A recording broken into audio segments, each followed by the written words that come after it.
illallah Muhammadur Rasulullah. La ilaha illallah Muhammadur Rasulullah. أعوذ بالله من الشيطان الرجيم بسم الله الرحمن الرحيم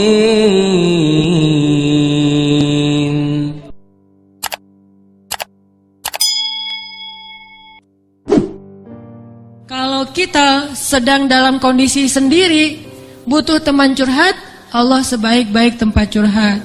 Butuh pertolongan, Allah sebaik-baik penolong.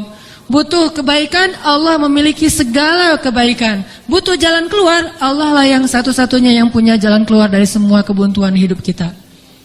Makin banyak masalah, makin dekat sama Allah. Enggak apa-apa kalau kita ngerasa, saya mah enggak pede dekat sama Allah. Kenapa? Saya banyak dosa. Kalau gitu dekat sama Allah sebagai pendosa. Gimana dekat sama Allah sebagai pendosa? Tadi Rabbi zalamtu nafsi faghfirli.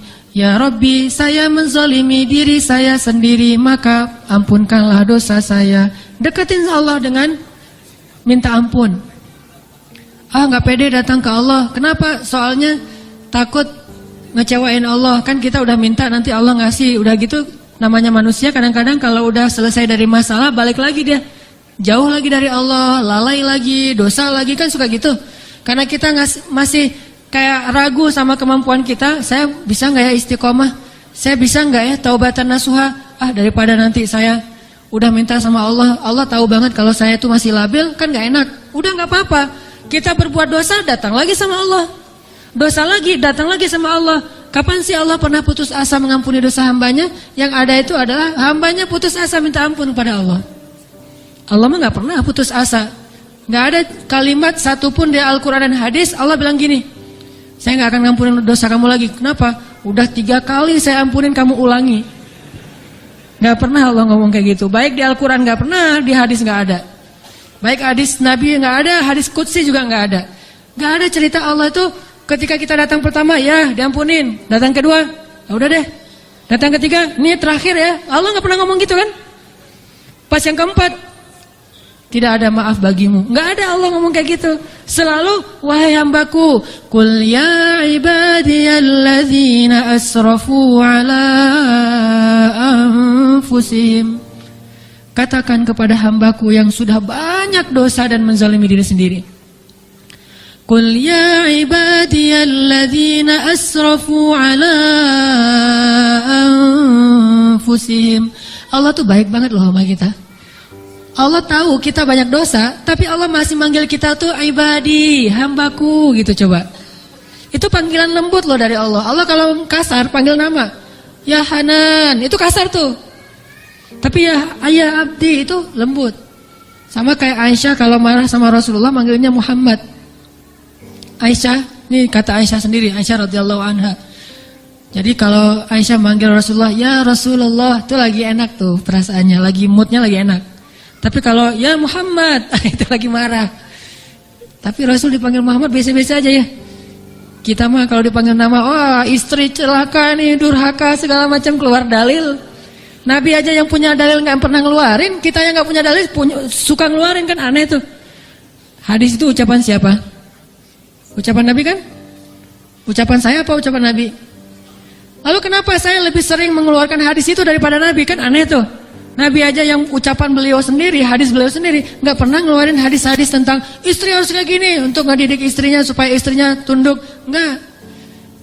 Nabi mah ngeluarkan hadis itu kepada kaum muslimah dalam suasana yang nyaman. Tapi kalau lagi marah nggak mau pakai hadis, nggak mau pakai ayat. Kita kalau lagi marah ayat hadis keluar semua tuh. Jadi taklim kita itu bahan untuk marah gitu. Kalau lagi marah ntar saya keluarin nih ayat-ayat yang kemarin saya dengar di ta'lim. Allah tuh baik banget sama kita. Udah banyak dosa masih manggil abdi, ibadi. Kalau yang banyak mah qul ya ibadiyalladzina asrafu ala anfusihim. Katakan kepada hamba-hambaku. Sama kayak ibu manggil ya Bunayya, wahai anakku, anakku. Udah sering ngecewain ibunya, masih dipanggil anakku, nggak dipanggil nama. Saking maha baiknya Allah kepada hamba. Katakan kepada hamba-hambaku yang melampaui batas. Arti melampaui batas berarti dosanya itu udah gak kehitung, udah banyak banget. Dia buat zina, dia membunuh, dia minum khamar, kalau sekarang narkoba, dia pokoknya durhaka, ninggalin sholat, semuanya dia lakukan, termasuk perdukunan, syirik. Tapi Allah masih bilang, Qul ya ibadiyalladzina asrafu ala anfusihim. Apa pesannya? La taqnatu min rahmatillah. Jangan putus asa minta ampun sama Allah. Coba, gak pernah Allah putus asa ngampunin kita. Yang ada kita putus asa minta ampun sama Allah. La taqnatu min rahmatillah. Jangan putus asa minta ampun sama Allah. Innallaha yaghfirudz dzunuba jami'a. Allah mengampuni dosa semuanya, semua dosa diampuni. Tapi saya Allah pernah syirik. Innallaha yaghfirudz dzunuba jami'a. Saya pernah berzina, ya Allah, yaghfirudz dzunuba jami'a. Saya pernah durhaka sama orang tua, ya Allah, yaghfirudz dzunuba jami'a. Saya pernah minum khamar, saya pengedar narkoba, ya Allah, yaghfirudz dzunuba jami'a. Saya pernah mencuri hak orang lain, ya Allah, yaghfirudz dzunuba jami'a. Semuanya diampuni. Memangnya ada tempat lagi bagi kita untuk lari dan berserah diri kecuali kepada Allah? Kalau kita punya masalah, adakah tempat yang lebih baik bagi kita untuk datang curhat dan mengungkapkan semua masalah kita daripada Allah? Makanya Musa tahu hal itu. Dia labil memang, dia anak muda dan itu wajar. Tapi dia tahu dan yakin satu kebaikan. Bahwa selabil apapun, sebanyak apapun kesalahannya, dia selalu datang dan mengatakan, Rabbi. Lalu mengakui kesalahannya, zalamtu nafsi ya Rabbi. Salah lagi, bilang lagi, Rabbi zalamtu nafsi, ini gimana nih ya Allah, saya salah melulu. Salah lagi ya Allah, salah lagi deh.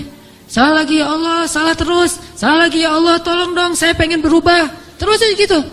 Jangan datang kepada manusia. Makin sering kita datang kepada manusia, kita makin rendah. Makin sering kita datang kepada Allah, kita makin tinggi. Datang lagi, datang lagi. Gimana cara datangnya? Nggak susah datang sama Allah tuh, nggak perlu dicari. Nggak ada cerita Allah lagi lobet, nggak ada.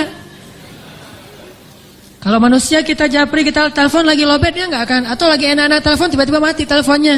Gara-gara kita teleponnya pakai WhatsApp call. Jadi kalau ada masuk telepon yang keputus gitu kan ya, cari yang gratis. Kalau ke Allah mah gratis dan nggak akan keputus.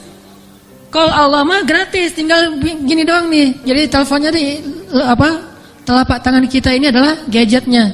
Gini nih. Tekan nomornya gimana? Tekan nomornya itu tinggal ngomong, nggak perlu ditekan-tekan. Ngomong aja, Rabbi, udah langsung terhubung tuh, kan cepat banget. Kayak ada telepon gitu ya, nama istri saya Sarah, sekarang dia ada di atas. Saya kayak misalnya saya mau nelpon istri saya, terus saya nyalain handphone, Sarah, halo, dia manggil saya Albi, Albi itu artinya kekasihku. Albi gitu kan, ada nggak telepon kayak gitu, bisa nggak? Ada ya, cuma jarang, saya juga nggak bisa nih, nggak tahu cara nyetelnya. Jadi kalau mau nelpon istri kita, istriku, langsung calling gitu, dan dia langsung ngangkat, nggak lama-lama, kita nunggu lama kok nggak diangkat-angkat, alasannya lagi, kenapa sih nggak diangkat-angkat? Maaf tadi lagi di kamar mandi, misalkan suka gitu tuh. Allah mah nggak ada cerita gituan. Miss call 10, yang ke-11 baru diangkat, nggak ada tuh. Allah mah nggak ada miss call, nggak ada disconnect, nggak ada sinyal jelek, nggak ada habis pulsa, nggak ada kepotong sama call yang lebih berbayar mahal. Nggak ada yang kayak gitu-gituan. Kalau Allah mah tinggal bilang, Rabbi, ya abdi, labbaik ya abdi, aku terima apa yang kamu butuhkan ya abdi, sebutin gitu. Allah tuh gitu, cuma kitanya nggak mendengar dengan lisan, dengan telinga. Kita harus mendengar itu dengan hati kita. Kalau kita yakin, ana inda dhanni abdi bi, aku tergantung yakinnya hambaku, prasangka hambaku, gimana perasaan hambaku. Kalau kalian yakin aku mendengar dan mengijabah, aku pasti mendengar dan mengijabah. Kan gampang, Allah mah tergantung kita ya. Jadi jangan salahin Allah, Allah aja bilang tergantung kita. Kalau kita ngerasa doa kita nggak diijabah, jangan salahin Allah, kok Allah nggak ngijabah. Salahin diri kita, kenapa kita nggak yakin Allah mengijabah. Yakin kok, kalau yakin ngapain dipertanyain. Kalau kita yakin jangan dipertanyakan. Karena Allah pasti tidak akan ngecewain hamba yang datang kepadanya.